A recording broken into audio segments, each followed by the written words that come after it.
Live from downtown Detroit, home of WDIV and Click on Detroit, Local 4 News at 11 starts now.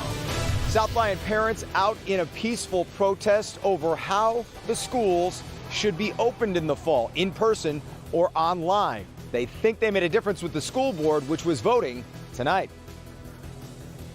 All right, Jason, we're going to begin, though, with the severe weather threat that we've been monitoring across Metro Detroit.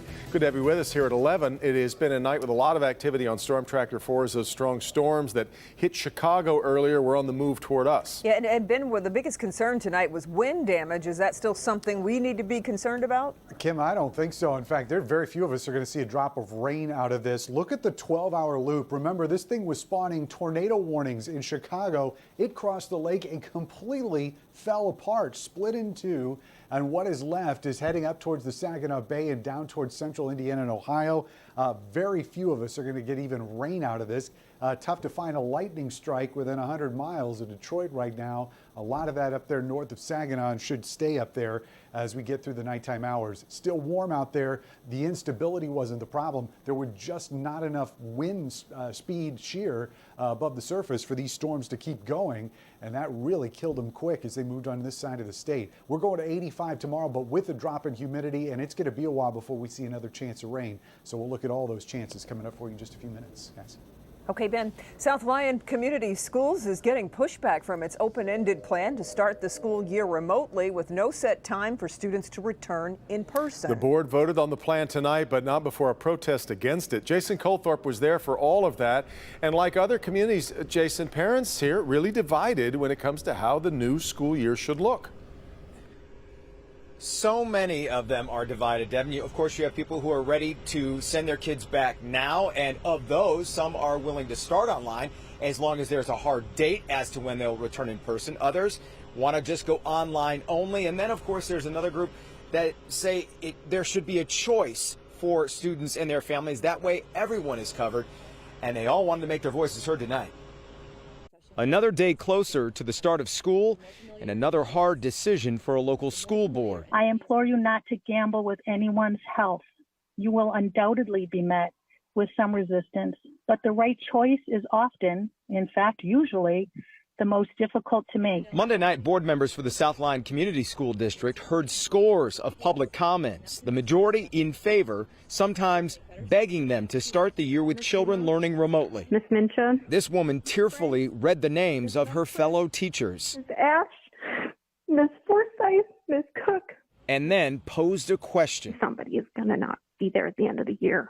So which among you of the board is going to deal with that? All children have different needs and learn differently. Our school, our choice. A few hours earlier, about 60 parents and students peacefully protested in the heart of downtown South Lyon, advocating a return to the classroom now.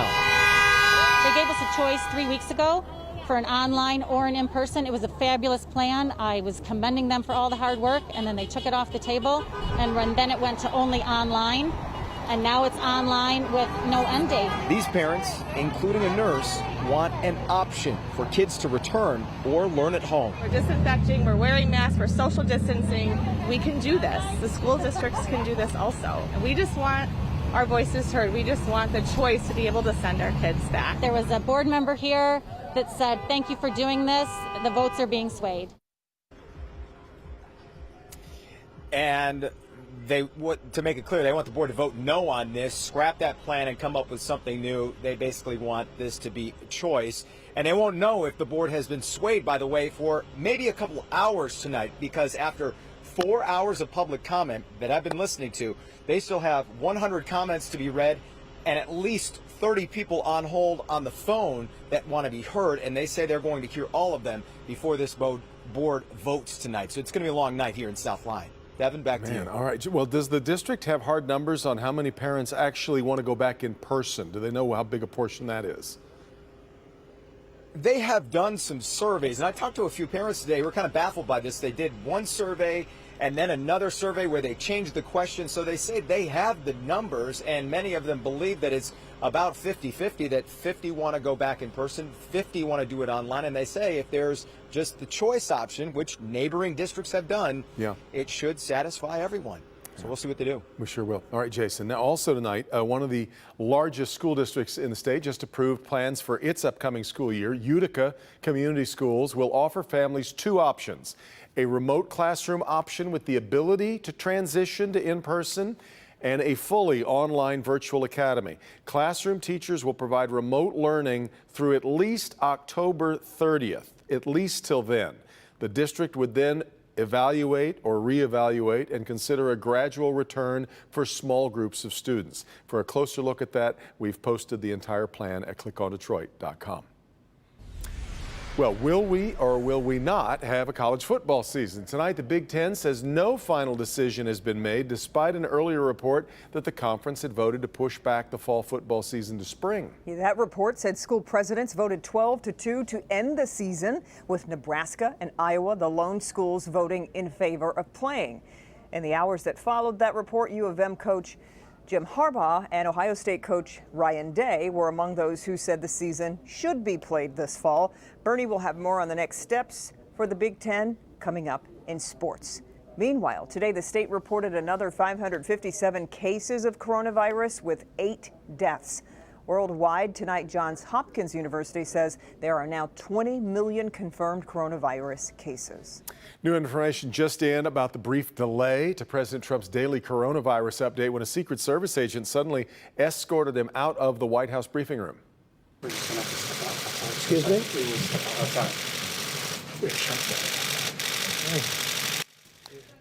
So he left the room, but later returned to the briefing room to continue. The Secret Service says a 51-year-old man approached an officer telling him he had a weapon and then ran aggressively toward the officer and crouched into a shooting position and pulled something out of his clothing. The officer shot him in the torso. Both were taken to the hospital. It's unclear still if the officer was wounded, but the Secret Service says they are still conducting their review. Now to a Detroit family desperate for help after they say drivers continue to come dangerously close to their home. That family lives right off the Addison Street exit from I-94 on Detroit's west side. Victor Williams first talked with his family back in February. Victor, so has the city done anything since then to provide more protection to this family?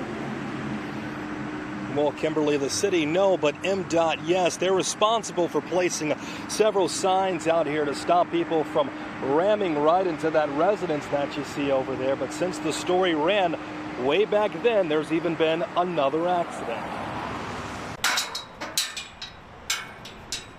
For Dilomina Hernandez and her family, the chains on this gate are the final line of defense. Well, it seems like a never-ending nightmare.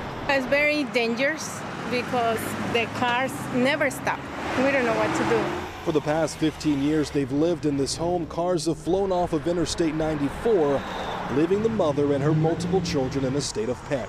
Drunks, somebody with health issues, they never stop. They hit the house and run all the time. In the wintertime, 5 or 6 times a week. You can even see where cars have hit the concrete wall right outside of the home. We were shown the cell phone footage of another accident that recently happened. The car involved totaled, making this house one scary place to live. I have babies at home, I have a grandson, and I'm not able to open the gate. We have to come through the back of the house all the time. Family friend Jorge Flores has been working to help get a guardrail in place. She has kids here, and we have to keep the fence under lock and chain for the fact that so they don't forget, and it's for their own safety. They don't come out here and get hit one day. So far, he says MDOT has done its part to make the location safer, but says the rest of the work relies on the city. And hopefully they come up with something before something does happen. That's what I'm waiting for. It's very dangerous.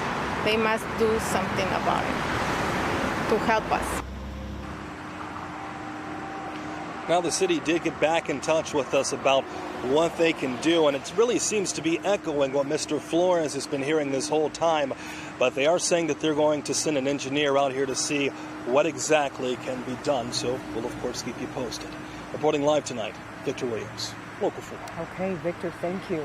Meanwhile, on Detroit's east side, police say a 20-year-old man opened fire on a DDOT bus, shooting his 19-year-old brother and wounding another man. It happened just before 6 p.m. near Mack and Mount Elliott. Both victims were taken to the hospital for non-life-threatening injuries. The accused gunman was later arrested on Gratiot, just a few blocks away from Mount Elliott. Detroit police blaming a family argument for a deadly shooting at an East Side funeral home. Happened around 11 this morning at the Clora Funeral Home on 7 Mile. Police say two men who happen to be cousins got into an argument, with one pulling a gun and shooting and killing the other. Sources tell Local 4 the 37-year-old man in custody is the owner of the funeral home. The victim was 53 years old, but no one else was hurt. The company behind Detroit's Thanksgiving parade is looking to move to the Detroit Riverfront. The parade company has submitted a $37 million plan to buy the R. Thornton Broadhead Naval Armory on Jefferson Avenue.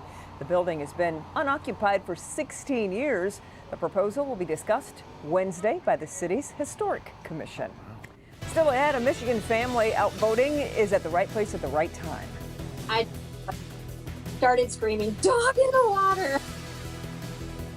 What they did once they saw a dog treading water in the middle of Lake Michigan.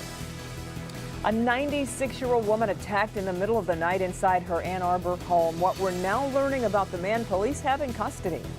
But first, an armed carjacker targets drivers at a local gas station right in the middle of the morning rush hour. We'll